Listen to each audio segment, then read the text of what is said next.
question is off limit. No question is off limit today. We have black and white in the room. I want you to feel comfortable with whatever question you may have, because this is the forum, this is the opportunity. There are educators in the room.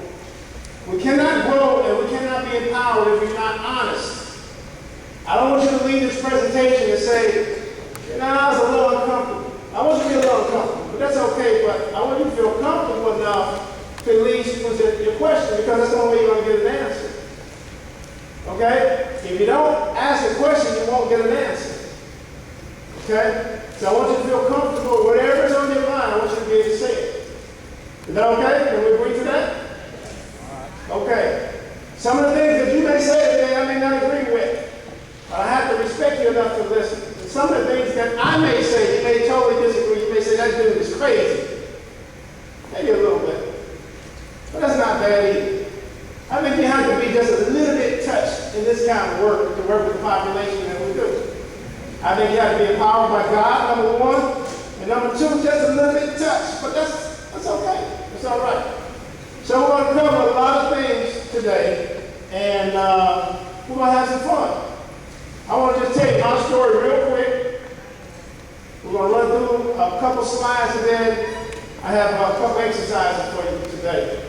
Also, two FYI, did you guys know that we're going to be testing today the results to go back to your district? Yes. No. Did y'all know that? No.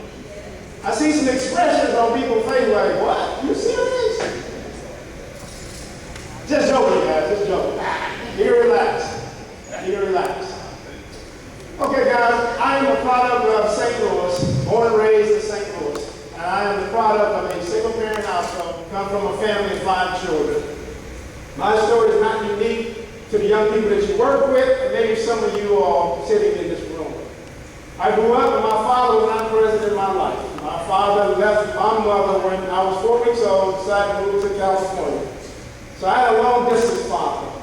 And I was like most young men, many young men, African-American males who grew up without a father present. That does not feel good. There's an emotional disconnect, there's a psychological disconnect, and there's hurting that is present from within. We don't always know how to show it, but there's internal pain. Okay? Many of the young men that I grew up with are dead and in jail. You've heard this story 1,000 times. God blessed me to survive, make it, thrive, so my mission is to empower others.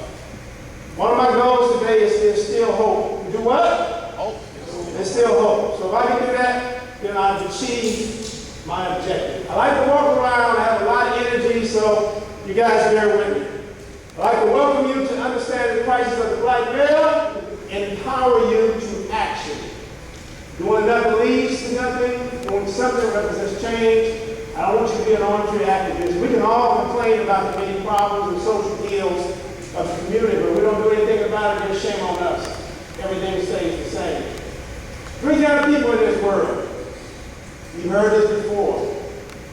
Those that watch things happen, those that make things happen, those that don't know what just happened, and won't know what happened, even if you slap them in the face. My question to you, which one are you? You didn't hear me, I'll say it again. I do workshops all over the world. Just got back from Israel 2 weeks ago. All over the country. And I have presented in many forums where people will come and they listen and get the information, but they don't do anything afterwards. What good is the information if you're not committed to change, if you're not motivated to do something different? 3 kind of people in the world. Those that watch, those that make things happen, and those who don't know what just happened. Which one are you? Well, look, I'll let her know you're missing her. I love her. Well, she hadn't changed it at all.